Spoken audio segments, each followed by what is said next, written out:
السلام علیکم ورحمۃ اللہ وبرکاتہ۔ سامعین اکرام، امید ہے آپ خیر و عافیت سے ہوں گے۔ اللہ رب العزت آپ کو سلامت رکھے۔ تو سامعین اکرام، آج ہم بات کرنے والے ہیں نماز استخارہ کی، اور یہ نماز کا ایسا استخارہ ہے کہ اس میں انسان گھوم جاتا ہے، پورا گھوم جاتا ہے، اور اتنی زور سے کہ اگر کوئی پہلوان ہو اور وہ اپنی پوری طاقت لگا دے روکنے کے لیے، پھر بھی وہ روک نہیں سکتا، گھوم کر ہی رہے گا۔ یہ ایسا استخارہ ہے۔ تو چلیے میں بتاتا ہوں کیا کرنا ہے۔ تو سب سے پہلے میں آپ کو ٹائم بتاتا ہوں، اس کی ٹائمنگ کیا ہے۔ تو مغرب کی نماز کے بعد سے لے کر اور فجر کا وقت شروع ہونے تک کسی بھی وقت یہ استخارہ کیا جا سکتا ہے۔ تو اس میں سب سے پہلے تازہ وضو کرنا ہے، باوضو ہو جائیں، اور اس کے بعد کسی سفید مٹھائی پر حضرت علی شیر خدا رضی اللہ تعالیٰ عنہ کی فاتحہ پڑھیں، یعنی سفید رنگ کا میٹھا ہونا چاہیے، اس پر حضرت علی شیر خدا رضی اللہ تعالیٰ عنہ کے نام کی فاتحہ پڑھنی ہے، اور اس کے بعد 15 بار پڑھنا ہے یا مظہر العجائب، یا مظہر العجائب، یا مظہر العجائب، یہ اسی طرح پڑھنا ہے 15 بار، اور اس کے بعد پڑھنا ہے 11 مرتبہ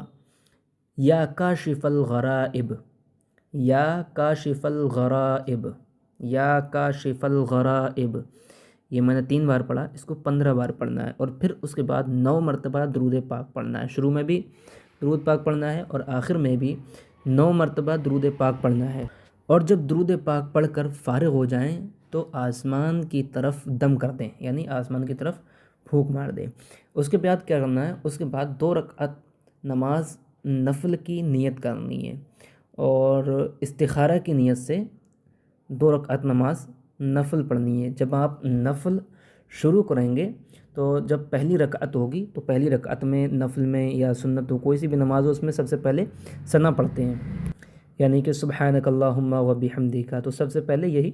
ثنا پڑھنی ہے، اور ثنا کے بعد الحمد شریف پڑھتے ہیں، کوئی سی بھی نماز ہو اس میں، تو اس میں بھی الحمد شریف پڑھنی ہے، لیکن جب پہنچیں گے ایاک نعبد و ایاک نستعین تو اس کی تکرار کرنی ہے، یعنی بار بار اس کو پڑھنا ہے، ایاک نعبد و ایاک نستعین، ایاک نعبد و ایاک نستعین۔ کتنی دیر تک پڑھنا ہے؟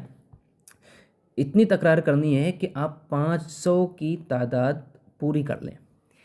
یعنی 500 کی تعداد پوری ہو جائے، اس حد تک آپ کو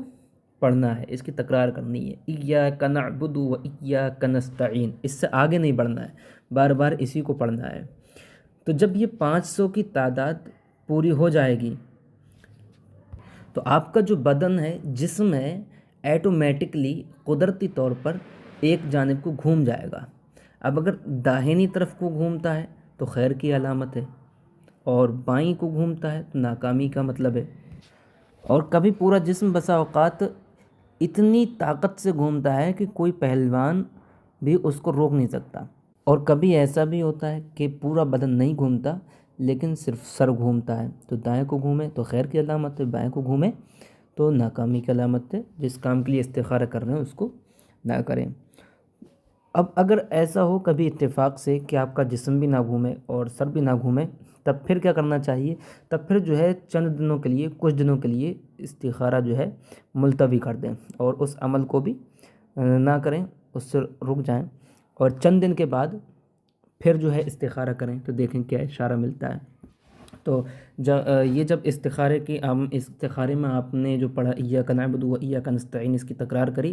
یہ 500 کی تعداد ہو جائے گی، اس کے بعد ہی آپ کو اشارہ ملنا ہے۔ لیکن اگر اشارہ ملتا ہے یا نہیں ملتا ہے تو اس کا مطلب یہ نہیں کہ آپ نماز ختم کر دیں، بلکہ اب یہ نماز پوری کرنی ہے۔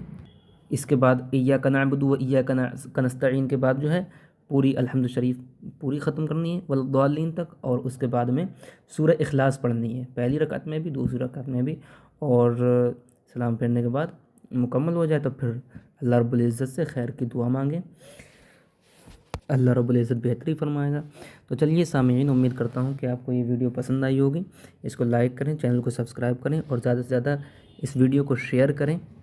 اللہ رب العزت آپ کو تمام آفات و بلایات سے محفوظ و مامون فرمائے۔ السلام علیکم ورحمۃ اللہ وبرکاتہ۔